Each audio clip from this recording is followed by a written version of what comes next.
నమస్కారం. న్యాయస్థానాలన్నా న్యాయమూర్తులన్నా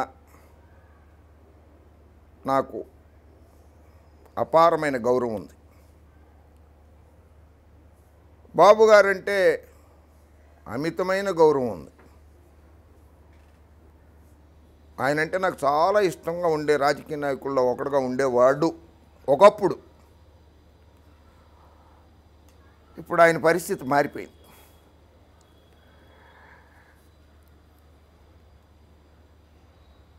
కాంగ్రెస్ని భూస్థాపితం చేయాలనే సదుద్దేశంతో విశ్వవిఖ్యాత నట సార్వభౌమ నటరత్న పద్మశ్రీ డాక్టర్ నందమూరి తారక రామారావు గారు పెట్టిన తెలుగుదేశం పార్టీని ఆయన్ని వెన్నుపోటు పొడిచి చేజిక్కించుకున్నావే బాబు, నీది ఒక రాజకీయమేనా? సిగ్గు ఎగ్గు, నీతి నిబద్ధత, సత్యం అసత్యం, న్యాయం అన్యాయం, ఈ పదాలన్నీ నువ్వు నిఘంటువులో నుంచే తీసేసిన నీచ నికృష్ట దౌర్భాగ్య లుచ్చే లఫంగే రాజకీయ నాయకుడు అయ్యా నువ్వు. ఆ మహానుభావుడు నందమూరి తారక రామారావు గారు పెట్టినటువంటి తెలుగుదేశం పార్టీని ప్రజలతోటి తెగులు దొంగల పార్టీ, తెగులు దుర్మార్గుల పార్టీ, తెగులు ద్రోహుల పార్టీ, తెలుగువారి దరిద్ర పార్టీ, తోడు దొంగల పార్టీ, టెర్రరిస్ట్ డామినేటెడ్ పార్టీ, తేనె పూసిన దొంగల పార్టీ, తెగులు దోపిడీదారుల పార్టీ, తెగులు దుశ్శాసనుల పార్టీ, తెగులు దుష్టుల పార్టీ, తెగులు దొండగుల పార్టీ, తెగులు దౌర్జన్యకారుల పార్టీ, తెలుగు తమ్ముళ్లకు ద్రోహం చేసిన పార్టీ, తెలుగు తమ్ముళ్ళకి ద్రోహం చేసిన పార్టీ. ఇక మార్చేశావే. ప్రజలు చేత్కరించుకుంటున్నారు నిన్ను చూసి. అందుకనే తమరు సొంత జిల్లా చిత్తూరు జిల్లా చంద్రగిరి నియోజకవర్గం తమరు మొట్టమొదటిసారి 1978లో ఎమ్మెల్యేగా గెలిచారే, అక్కడి నుంచి ఆ నియోజకవర్గంలో 10కి 10 సర్పంచులు వైఎస్ఆర్ కాంగ్రెస్ పార్టీ ఏకగ్రీవంగా గెలిచేసింది.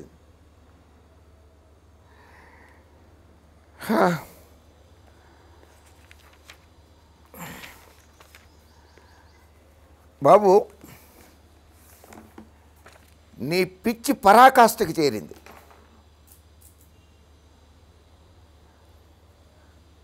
ఎవరో అప్పుడెప్పుడో వచ్చేసింది తమ్ముళ్ళను గొలుసులతో కట్టేసావని.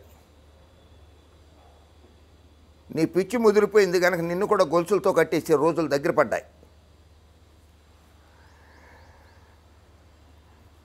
ఎన్నికల ప్రక్రియ సరిగ్గా జరగడం లేదు.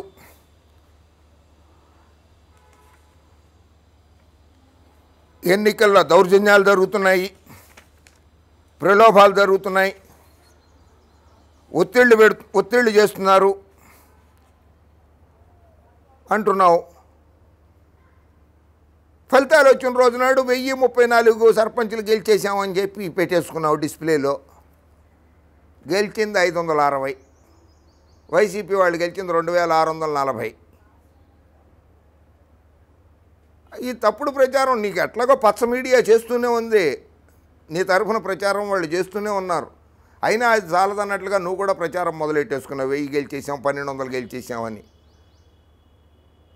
ఎందుకయ్యా ఇన్ని అబద్ధాలు చెప్తావు, అసత్యాలు చెప్తావు ఎందుకు బాబు?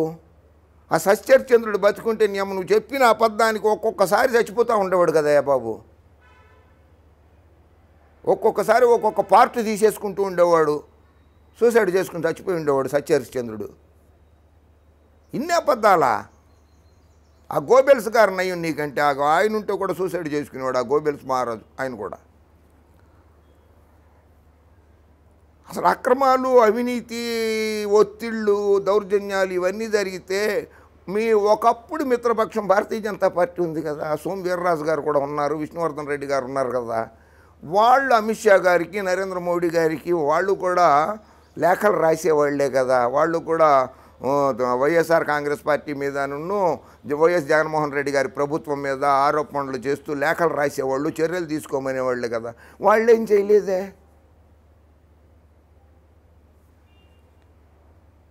ఏకగ్రీవాలు చదివేటప్పుడు ఎన్నికలు ఎందుకు అంటాడు ఆయన గాలి సింగ్ గారు.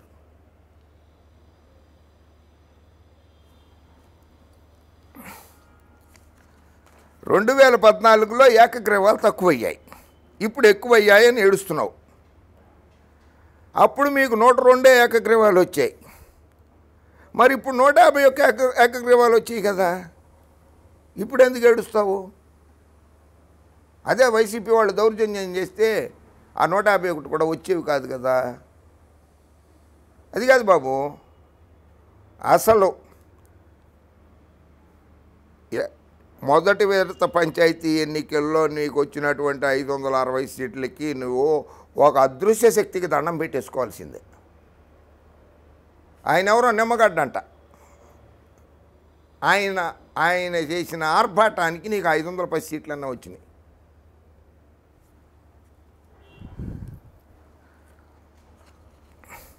చిత్తూరు జిల్లాలో 482, 454 పంచాయతీ సమితులకు ఎన్నికలు జరిగితే తెలుగుదేశం గెలిచింది 82, అంటే 18%. వైసీపీ గెలిచింది, జగన్మోహన్ రెడ్డి గారి పార్టీ గెలిచింది 362, అంటే 80%.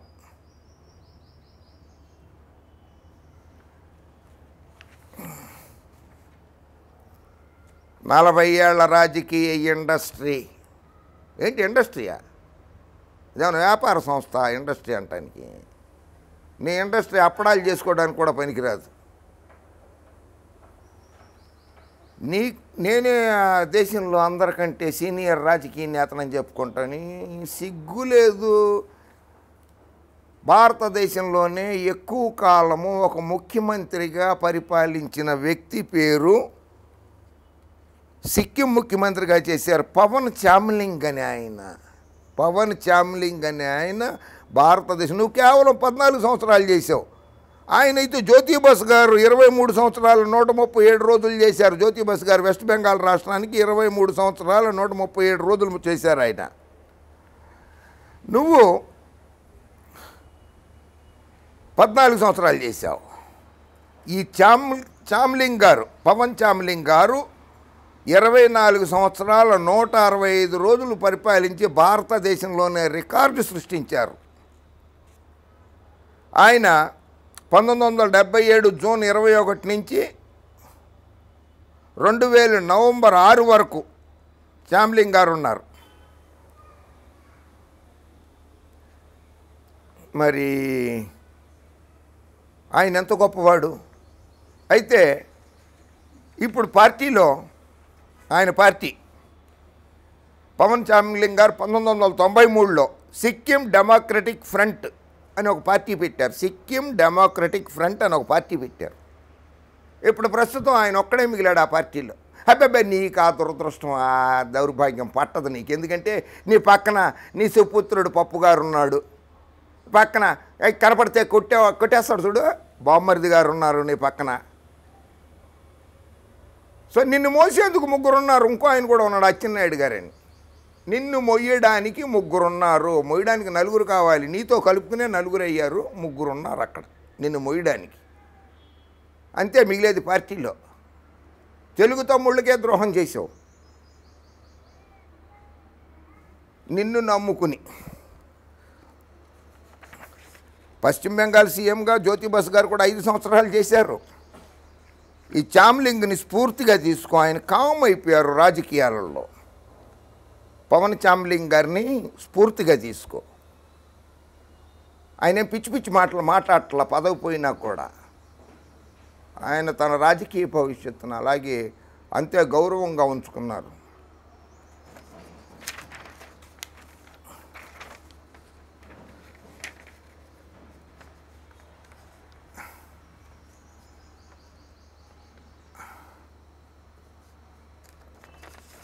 వస్తా తమ రైట్ అండి. కరోనా దెబ్బకి వరదలు వస్తే హైదరాబాద్ పారిపోయి వచ్చారు.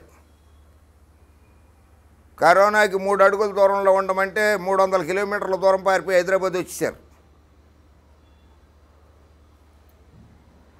పని పాట లేదు. పచ్చ మీడియా చేసింది చాలలేదు. మీ తొత్తులుగా వ్యవహరించిన వాళ్ళు చేసింది చాలలేదు.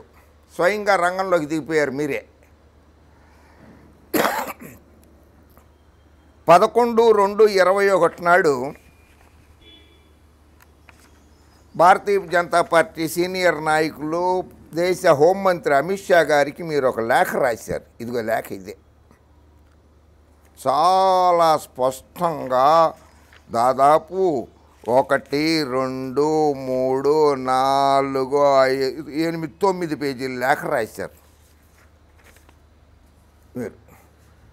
ఆ లేఖలో ఎలక్షన్ కమిషనర్ గారు ఆయన గురించి ఆయన చూసుకున్నారు. ఆయన కూడా హోంమంత్రి గారికి, హోం సెక్రటరీ గారికి రాసుకున్నారు, నా ప్రాణాలకు హాని ఉందని. అంటే వాళ్ళు కేంద్ర బలగాల్ని పంపించేయి.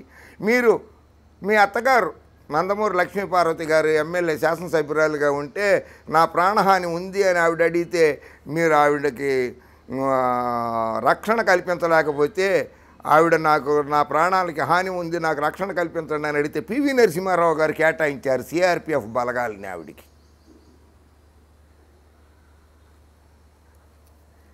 రమేష్ కుమార్ గారు ఎస్సీసీ గారు ఆయన ప్రాణరక్షణ కోసం ఆయన రాసుకున్నారు, ఆయన తెచ్చుకున్నారు. The ruling party has no respect or reverence towards the democratic values that our founding fathers had fought so hard.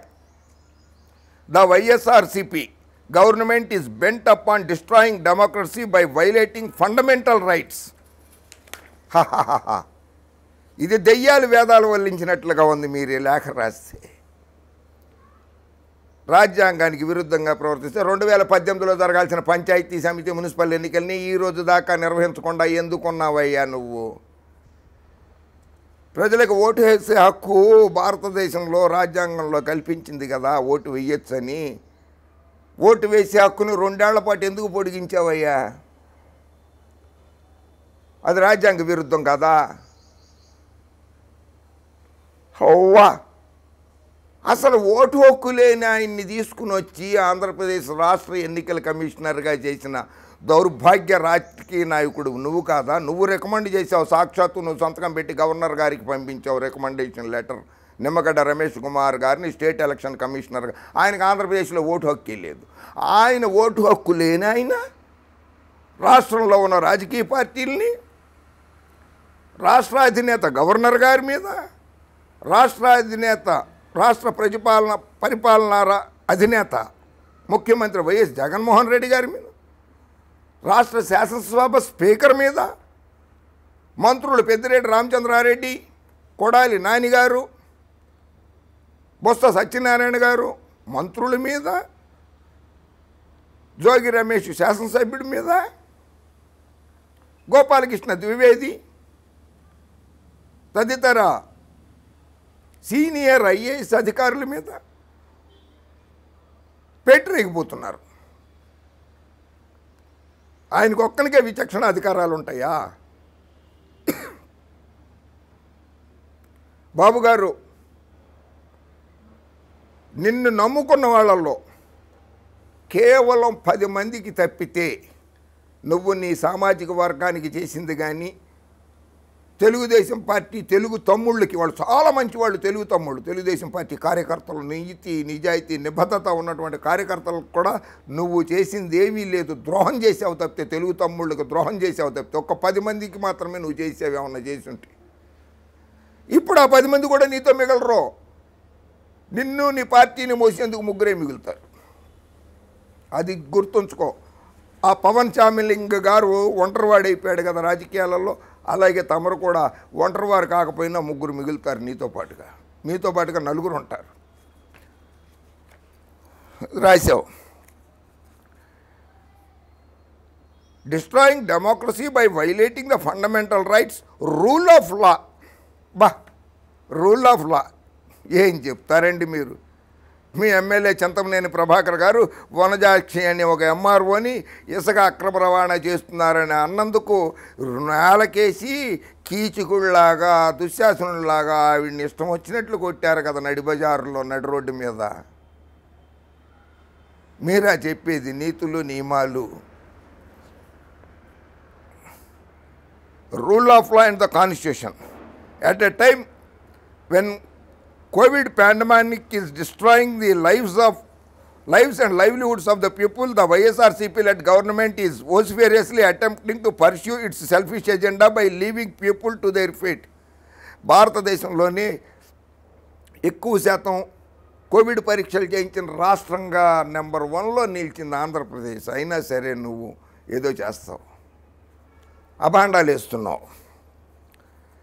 The Chief Minister himself has severely attacked the State Election Commissioner for postponing the elections.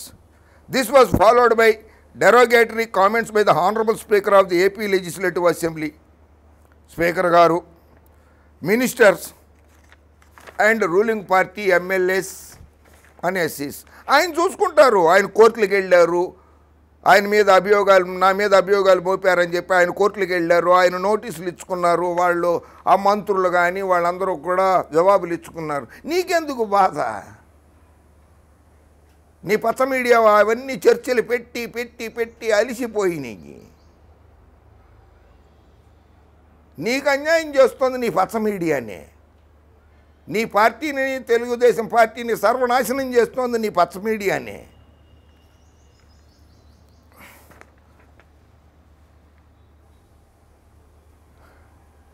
The SCC on 18th March 2020 wrote the Home Secretary, Government of India for protection as he feared threat to his life from the ruling YSRCP. Ruling party YSR Congress party నుంచి నా ప్రాణహాని ఉందని చెప్పి state election commissioner Nimmagadda Ramesh Kumar గారు రాసుకున్నారు. లేక దానికి కేంద్ర బలగాలు వచ్చినాయి. దాన్ని మీరు మెన్షన్ చేయక్కల్లా, ఇన్ని పేజీలు రాయక్కల్లా, అలవాటు చేసుకోండి. లేఖలు రాయడం అలవాటు చేసుకుంటే మీకు ఇది వస్తుంది. లేఖలకు బదులు ఏం చేస్తారో తెలుసా? మీరు లేఖలు రాస్తే పుణ్యం రాదు. పూర్తి పేరు రాయడం ఇష్టం లేదనుకో, దేవుడి పేరే కదా జగన్. జగన్ అంటే జగన్మోహనుడు అంటే దేవుడే కదా. జగన్ జగన్ జగన్ అని శతకోటి నామాలు రాసుకుంటూ ఉండి పుణ్యం అన్న వస్తుంది నీకు. అంతేగాని ఇలా లేఖలు రాస్తే ఒరిగేది ఏం లేదు బాబు.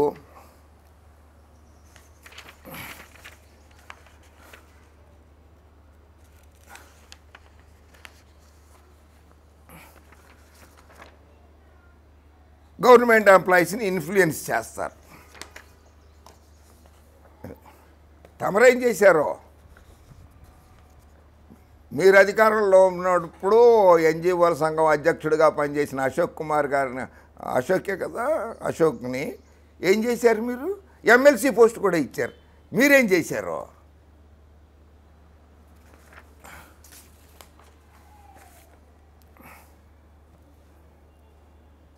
తొలిదశ పంచాయతీ ఎన్నికల్లో దౌర్జన్యాలు, దుర్మార్గాలు, పోలీస్ వ్యవస్థ నిర్వీర్యం. హబాబాబాబా మీరు చెప్పారు. మీరు నియమించిన ఎస్సీసీ నిమ్మగడ్డ రమేష్ కుమార్ గారు ఒక్క అవాంఛనీయ సంఘటన జరగకుండా, చోటు చేసుకోకుండా ప్రశాంతంగా ఎన్నికలు జరిగినందుకు పోలీసుల్ని అభినందిస్తున్న. ఆంధ్రప్రదేశ్ పోలీసులతోటి నాకు నమ్మకం లేదు, కేంద్ర బలగాల్ని పంపించమని రాసినటువంటి నిమ్మగడ్డ రమేష్ కుమార్ గారు ఆంధ్రప్రదేశ్ డీజీపీ గౌతమ్ సావంగ్ గారి ఆధ్వర్యంలో ఉన్నటువంటి పోలీస్ వ్యవస్థ చాలా చక్కగా పనిచేసింది. శాంతియుత వాతావరణంలో ఎన్నికలు నిర్వహించేందుకు సహకరించింది.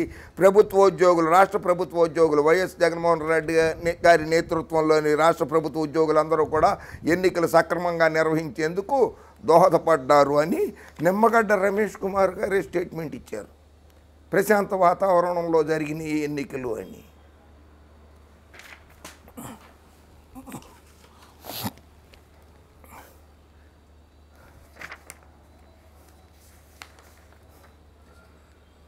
నన్ను కూడా చంపేయండి ఏంటి? నన్ను కూడా చంపేయండి అంటున్నారు మీరు. బుద్ధి జ్ఞానం ఉన్నాడు ఎవడన్నా నిన్ను చంపుతాడయ్యా? పిచ్చోడిని ఎవరు నన్ను చంపుతారా? పిచ్చోడిని ఎవరో చంపరు. బుద్ధి జ్ఞానం ఉన్నాడు ఎవడో కూడా నిన్ను చంపడు. నీకు ఆ ప్రాణభయం ఏం అవసరం లేదు. నువ్వు ఎవరిని పడితే ఆయన్ని పోటుగాడివా అంటున్నావు. పోటుగాళ్లే వాళ్ళు, పోటుగాళ్లే. నువ్వు కేటుగాడివి. వాళ్ళు పోటుగాళ్ళు అయితే నువ్వు కేటుగాడివి. నందమూరి తారక రామారావు గారికి కానీ వెన్నుపోటు పొడిచి ముఖ్యమంత్రి పదవి పార్టీని లాక్కున్నావు కదా. నువ్వు వెన్నుపోటు వీరుడివి.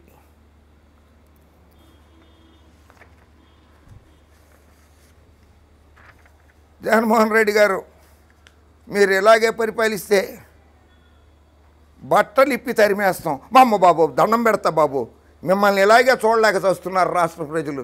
మీరు బట్టలు తీస్తే అసలు చూడలేరు బాబు గారు. దయచేసి రాష్ట్ర ప్రజల సంక్షేమం కోరుకుని మీరు బట్టలు ఉడదీయద్దు, మీ పార్టీ కార్యకర్తలు బట్టలు ఉడదీయద్దు అని చెప్పి వేడుకుంటున్నాను బాబు గారు. బట్టలు ఉడదీయకండి బాబు గారు. బట్టలు ఉడదీసి తరిమి కొట్టద్దు బాబు గారు. ధైర్యం ఏమైనా ఉంటే బట్టలు ఉంచుకునే రండి బాబు గారు కొట్టుకుంటానికి వాళ్ళతోటి. బట్టలు ఉడదీయద్దు.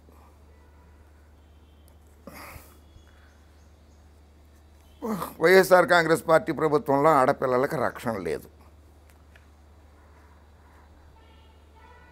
సంఘ విద్రోహ శక్తుల్ని తయారు చేసేస్తున్నారు.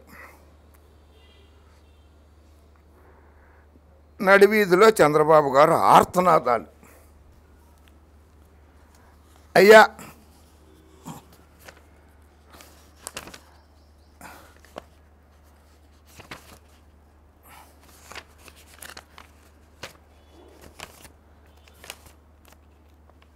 బాబు గారు,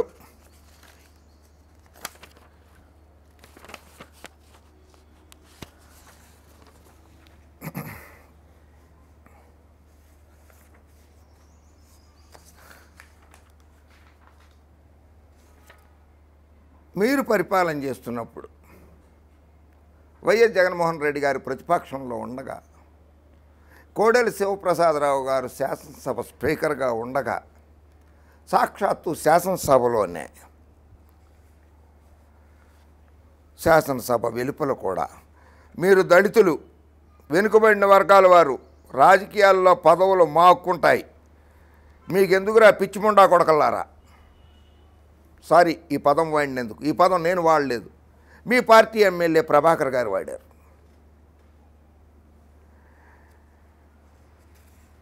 బోండా ఉమా గారు, ఏంట్రా రే పాతేస్తాను నా కొడక అంటూ ఆ శాసనసభలో బెదిరించాడు. నేను అనలేదు, మీ పార్టీ ఎమ్మెల్యే శాసనసభలో బెదిరించారు. బాబు గారు, చిన్నబాబు మంగళగిరిలో పర్యటిస్తూ టీడీపీ వారితో ఆ వైసీపీ నా కొడుకుల్ని తన్నండి, అంతా నేనే చూసుకుంటా, పోలీసులు అందరూ మా చేతిలో ఉన్నారు, ఆ పోలీసు వాళ్ళకి నేనే చెప్తా. ఎస్సీలుగా మాత్రం పుట్టాలని ఎవరు కోరుకుంటారు? ఎస్టీలకి తెలివితేటలు ఉండవు. మత్స్యకారులనేమో తోలు తీస్తా, నాయి బ్రాహ్మణులనేమో తోకలు కత్తిరిస్తా అని హెచ్చరించావు. హైకోర్టు జడ్జీలు గాను, సుప్రీంకోర్టు జడ్జీలు గాను బీసీలు, ఏది వెనుకబడిన బడుగు బలహీన వర్గాల వాళ్ళు పనికిరారు, బీసీలు పనికిరారని లేఖలు కూడా రాశావు కేంద్ర ప్రభుత్వానికి.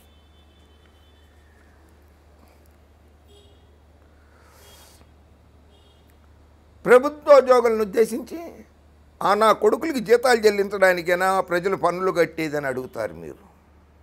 మీ ముందు మీ పచ్చ పార్టీని సమర్థించే పచ్చ పిచ్చి మీడియా నా కొడుకుల ప్రభుత్వోద్యోగులంటే.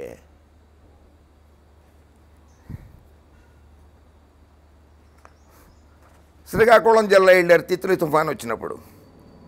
బాధితులు సహాయం అడిగితే ముష్టోళ్ళకి వేసినట్టు ఒక 500 రూపాయలు వేసేసి, ఏం తమాషాగా ఉందా, ఇది మీ ఊత పదం కదా, తమాషాగా ఉందా, నాకు అడ్డొస్తే బుల్డోజర్తో తొక్కిస్తా అంటూ బెదిరించారు కదా బాబు గారు మీరు. దీన్ని ఏమంటారు? రౌడీజం అంటారా, గోండాయిజం అంటారా, ఏమంటారు దీన్ని? ఇది ప్రేమగా లాలించి చెప్పిన మాట అంటారా? బుల్డోజర్తో తొక్కిస్తా అంటే ఆప్యాయంగా పలకరించినట్లుగా అనిపిస్తుందా మీకు?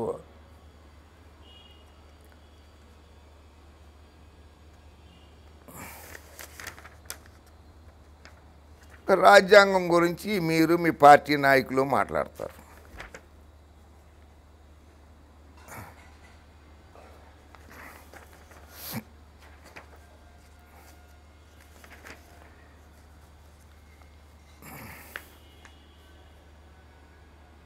ఏటేటి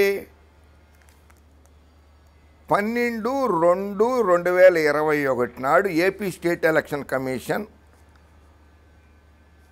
కొడాలి నాని గారికి రాసిన లేఖ ఇది. AP state election commission Kodali Nani గారికి రాసిన లేఖ. ఇక్కడ జాయింట్ సెక్రటరీ గారు సంతకం పెట్టారు. అంతకుముందు బొత్స సత్యనారాయణ గారికి, పెద్దిరెడ్డి రామచంద్రారెడ్డి గారికి వాళ్ళందరికీ రాసిన లేఖలకి ఎస్సీసీ గారే సంతకం పెట్టారు. ఇక్కడికి వచ్చేసరికి జాయింట్ సెక్రటరీ గారు సంతకం పెట్టారు. కొడాలి నాని గారి దగ్గరికి వచ్చేసరికి అడ్డం వచ్చింది ఆ వర్గం. బే తోలు తీస్తాడని భయమా, తాట తీస్తాడని భయమా?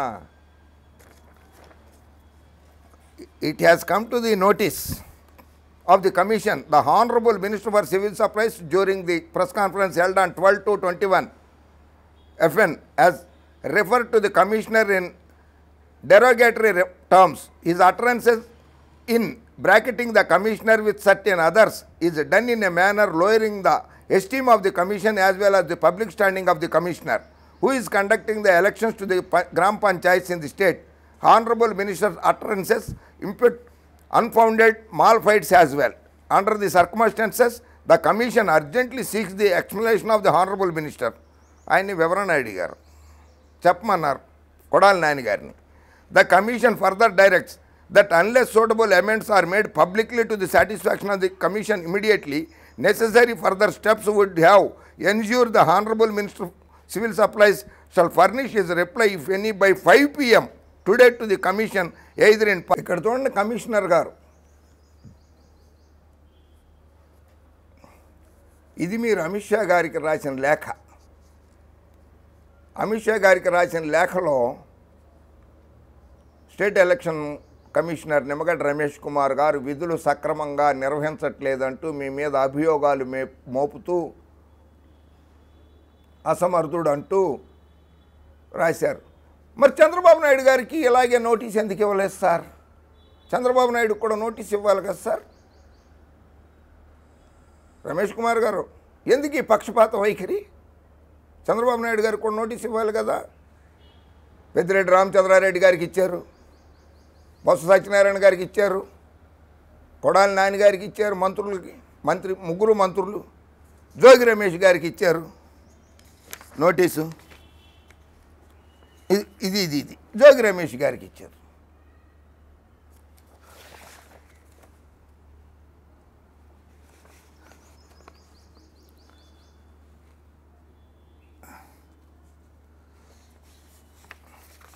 జోగి రమేష్ గారు కూడా ఇచ్చారు. మరేది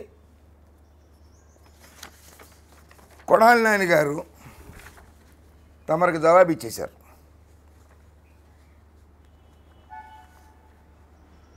మీరు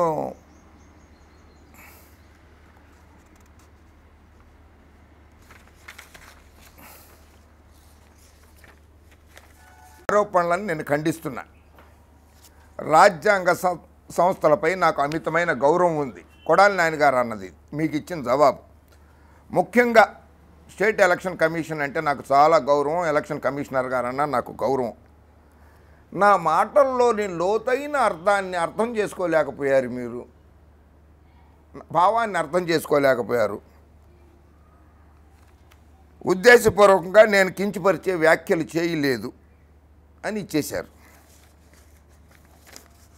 మీరు రాసిన లేఖ నెంబర్ 469/SEC-B2-2021 డేటెడ్ 12/2/2021కి అదే రోజు నాడు కొడాలి నాని గారు కూడా జవాబు ఇచ్చేశారు. మీరు జోగి రమేష్ గారికి కూడా ఇచ్చారు. మీడియాతో మాట్లాడద్దు అని పెద్దిరెడ్డి రామచంద్రారెడ్డి గారిని కూడా మీడియాతో మాట్లాడద్దు అన్నారు. ప్రజల హక్కులను హరిస్తారు, మంత్రుల హక్కులను హరిస్తారు, శాసనసభ్యుల హక్కులను హరిస్తారు, ముఖ్యమంత్రి గారి హక్కులను హరిస్తారు, ఐఏఎస్ అధికారులు ఐపీఎస్ అధికారుల హక్కులను హరిస్తారు. ఈ హక్కులను హరించే అన్నిటికీ కూడా 243K ఒకటేనా మిగిలింది? మిగిలిన వాళ్ళు ఎవరికి కూడా రాజ్యాంగంలో ఉన్న నిబంధనలు ఏవి వర్తించమంటారా? మీడియాతో ఈ నెల 17వ తేదీ వరకు మాట్లాడకుండా నిరోధిస్తున్న ఎన్నికల కమిషనర్ జారీ చేసిన ఉత్తర్వులను సవాలు చేస్తూ కృష్ణా జిల్లా పెడన శాసనసభ్యుడు జోగి రమేష్ దాఖలు చేసిన పిటిషన్పై హైకోర్టు స్పందించింది. మీడియాతో మాట్లాడేందుకు అనుమతి ఇచ్చింది హైకోర్టు. అనుమతి పెద్దిరెడ్డి రామచంద్రారెడ్డి గారికి కూడా ఇచ్చింది, ఈయనకి ఇచ్చేసింది, జోగి రమేష్ కూడా ఇచ్చేసింది పెడన శాసనసభ్యుడికి.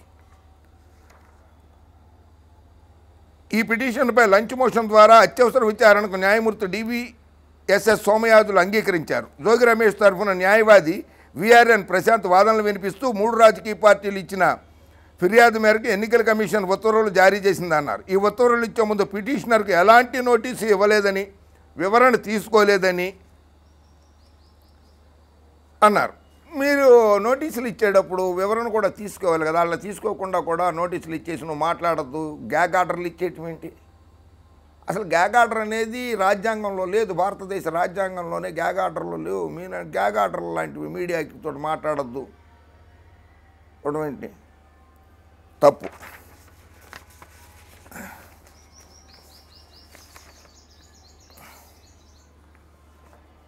ఇది అదే honourable justice DVSS Somayajulu garu IN number 2 of 2021 in writ petition number 3926 of 2021లో పెద్దిరెడ్డి రామచంద్రారెడ్డి గారికి మీరు ఇచ్చిన నోటీస్కి, ఆయన హైకోర్టులో వేసిన పిటిషన్కి జడ్జిమెంట్ ఇచ్చారు, తీర్పు ఇచ్చారు. Writ petition number 3926 of 2021లో.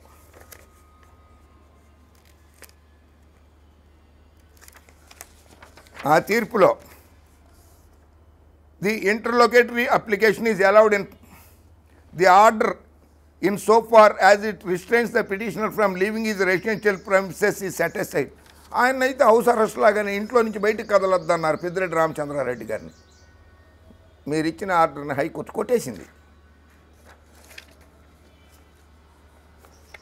So బాబు గారు ఒక్కసారి ఈ చామ్లింగ్ గారు, పవన్ చామ్లింగ్ గారిని గుర్తు తెచ్చుకోండి. ఆయన పార్టీలో ఒక్కరే మిగిలారు. మళ్ళీ ఇంకోసారి చెప్తున్నా, మిమ్మల్ని మీ పార్టీని మోసేందుకు ముగ్గురే మిగులుతారు మీరు కాకుండా. కనుక ఇక నుంచైనా యువకుడు ముఖ్యమంత్రి అయ్యాడు వైఎస్ జగన్మోహన్ రెడ్డి గారు. తమరికి 40 ఏళ్ల రాజకీయ అనుభవం ఉంది, దాదాపు అతని వయసు అంతే ఉంటుంది జగన్మోహన్ రెడ్డి గారిది. మంచి సూచనలు సలహాలు ఇవ్వండి. ఇవ్వటం రాకపోతే లేఖలు రాసుకోవద్దు. లేఖలు రాస్తే మీరు రాసిన లేఖను అమిత్ షా గారు ఎప్పుడో చెత్తపుట్లో పడేసేసి ఉంటారు, ఆల్మోస్ట్ పడేసే ఉంటారు, ఎప్పుడో చదవను కూడా చదివింటారు. ఎందుకంటే ఆయన తిరుపతి వచ్చినప్పుడు రాళ్ళు వేయించారు కదా, మీరు టెక్కి టెక్కి టిక్కి అని రాళ్ళు వేయించారు కదా ఆయన కారు మీద. అది గుర్తుండదు ఆయనకి, గుర్తుంటుంది కదా. అందుకని మీరు రాసిన ఉత్తరాన్ని అమ్మో అన్ని పేజీలు రాయించారు అని చెప్పి అక్కడ పడేసి ఉంటారు. రాళ్ళు వేయించారు మన మీద అని చెప్పి. సో ఈ లేఖలు రాస్తే రావడం లేదు. జగన్ జగన్ జగన్ అని కోటినామాలు రాస్తారు, రామకోటి అంటారు, అట్లా జగన్ కోటి అని చెప్పి కోటినామాలు రాసేసి పుణ్యమాన దక్కించుకోండి. అంటే జగన్మోహన్ రెడ్డి అని రాయదు, మీకు అభ్యంతరం ఉంటే జగన్ అని రాస్తే చాలు. జగన్ జగన్ జగన్ అని రాస్తే చాలు. కోటినామాలు రాస్తే పుణ్యం వస్తుంది. మీరు చేసిన పాపాలన్నిటికీ ప్రక్షాళన అయిపోతుంది. ఉంటా, మళ్ళీ కలుస్తా. జై హింద్.